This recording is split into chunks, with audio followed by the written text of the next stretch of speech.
বাংলাদেশের উপকূলীয় অঞ্চল বিশেষ করে খুলনা, সাতক্ষীরা, বাগেরহাট ও পটুয়াখালী জেলায় নদ নদী ও খাড়ির সঙ্গে জড়িত রয়েছে হাজারো মানুষের জীবন জীবিকা।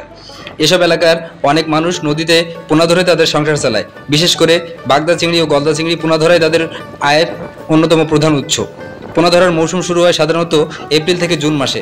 এ সময় নদীতে প্রচুর পরিমাণে চিংড়ির পোনা পাওয়া যায়। দরিদ্র পরিবারগুলোর জন্য এটি একটি তাৎক্ষণিক আয় সূত্র। পুরুষদের পাশাপাশি নারী ও শিশুরাও এই কাজে অংশ নেয়, যা পেশাটিকে আরও সামাজিকভাবে গুরুত্বপূর্ণ করে তোলে। তবে এই জীবনধারা শুধুমাত্র কষ্টসাধ্য নয়, পরিবেশগত দিক থেকেও অত্যন্ত ঝুঁকিপূর্ণ। গবেষণায় দেখা গেছে, পোনা ধরার সময় অন্যান্য জলজ প্রাণী এমনকি সামুদ্রিক মাছের পোনাও ধ্বংস হয়ে যায়। এতে সামুদ্রিক বাস্তুতন্ত্র হুমকির মুখে পড়ে এবং দীর্ঘমেয়াদী মাছের উৎপাদন হ্রাস পায়। সরকার ও বিভিন্ন উন্নয়ন সংস্থা বিকল্প জীবিকার সুযোগ তৈরির চেষ্টা চালালেও বাস্তবে তা এখনও পুরোপুরি কার্যকর হয়নি। ফলে পোনা ধরা বন্ধ বা নিয়ন্ত্রণে আনার উদ্যোগগুলো মাঠ পর্যায়ে বাধাগ্রস্ত হয়।